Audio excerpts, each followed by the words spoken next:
He who knows others is wise. He who knows himself is enlightened. Lao Tzu. From the moment we enter the world, we are taught to shine, be good, be right, be better, be perfect. But few are told what it means to be whole. In the quiet spaces of your mind, beneath the curated mask you wear for the world, there is another you, one not made of light but of shadow, rejected, buried, denied. This isn't your weakness, this is your missing half. True transformation begins not when we ascend beyond our flaws, but when we turn inward and embrace them. Enlightenment isn't about floating above human emotion. It is the courage to walk into the darkness and light a candle. The ancient Greeks captured this idea in the word enlighten, en, to go into, and light, to illuminate. But what exactly is this darkness we must walk into? How did it form, and what happens if we don't face it? Let's begin where all fragmentation begins, at birth. We enter life whole, undivided, seamless. A child knows no shame, no guilt, no pride. They simply are. But society soon carves this unity into pieces. Praise is given for being polite, helpful, smart. Disapproval rains down on tantrums, disobedience, and bad behavior. What is rewarded becomes our identity. What is punished, we exile. Over time, we begin editing ourselves to fit the mold. What remains on display becomes our self, our ego. What we hide becomes the shadow, but the shadow does not die. It waits. Imagine being on a stage. The lights shine on the version of you that the world applauds. Kind, clever, hardworking. But the spotlight doesn't show what's behind you. Your anger, laziness, lust, fear, it's there. It's always been there. But it is hidden. The ego doesn't just seek survival. It seeks applause. And in doing so, it becomes blind. Let's bring this to life. A woman raised in a strict religious home hears whispers of judgment against impure women. To belong, she builds her identity on chastity, but in doing so, she disconnects from her own desires, her body, her sexuality. Shame replaces curiosity. Repression replaces freedom. A man I once knew prided himself on integrity. He mocked competitors in his trade for deceit, yet he quietly altered expiry labels on his products, justifying it with technicalities. To him, this wasn't dishonesty. It was pragmatism. His shadow wore a mask of virtue. My father never missed a day of work. He wore exhaustion like a badge of honor. Yet he never helped at home, neglected his health, and dismissed others as lazy. His judgment of the idol blinded him to the ways he avoided discomfort himself, through procrastination, convenience, and mental fatigue.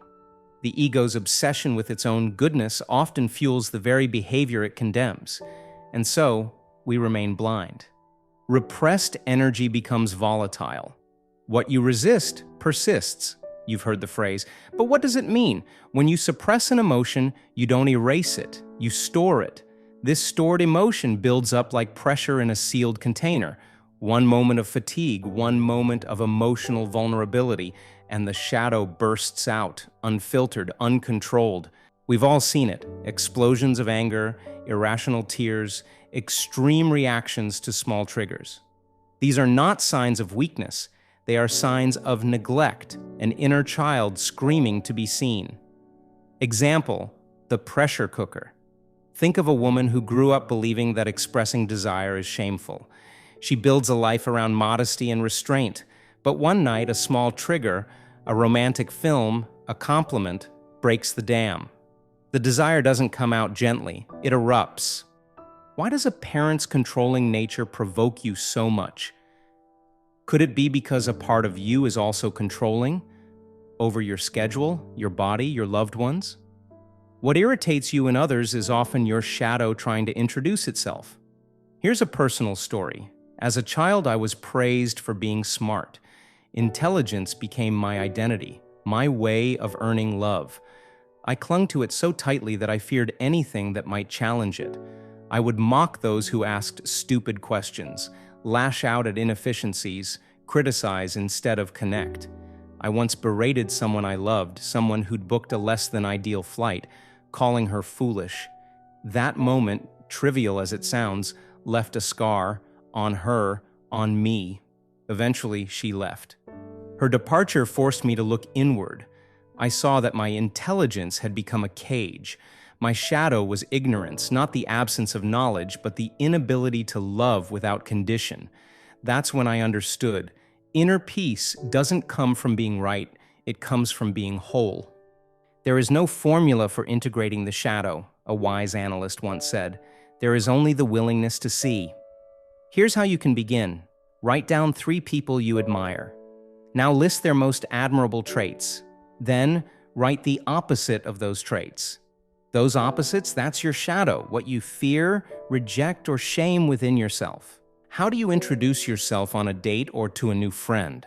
The opposite of what you emphasize is what you likely suppress. Every time you criticize someone behind their back, ask, what part of me is being reflected? Track your anger, jealousy, or shame throughout the day. Trace each one to the identity it threatens. You'll find your shadow sitting quietly behind it. Pride points to ego, shame points to shadow. Follow both like a trail of breadcrumbs back to your fragmented self. Relationship is the mirror in which the self is revealed, said Krishnamurti. You won't find wholeness in a cave or a mountaintop. You'll find it in your mother's voice, your partner's criticism, your child's tantrum, your co-worker's incompetence. That's why Ram Dass joked, if you think you're enlightened, spend a week with your family. The people who trigger us the most are our greatest teachers. They reflect the places within us we've abandoned. When you stop dividing your experiences into good and bad, right and wrong, pure and impure, you begin to see clearly. There is no real morality in social rules. Society once accepted slavery. Society once celebrated genocide. Society once silenced women. It still commits quiet violence against the planet and the voiceless. True morality arises from radical self-awareness. Only when we see all of ourselves can we treat others with compassion. As Krishnamurti once said, the highest form of human intelligence is to observe yourself without judgment. This is the invitation to watch yourself like a scientist, not a judge. When judgment ends, resistance ends. Energy, once scattered in defense, returns home. You no longer fight to preserve an image. You no longer war against the world. You watch, you learn, you grow. And with that awareness, change comes, not through force, but through love. As Carl Rogers wrote, the curious paradox is that when I accept myself just as I am, then I can change. This is not self-indulgence. This is self-liberation. And when you finally look into your own darkness with compassion, something miraculous happens. You stop projecting, you stop fighting, you stop pretending, you become real.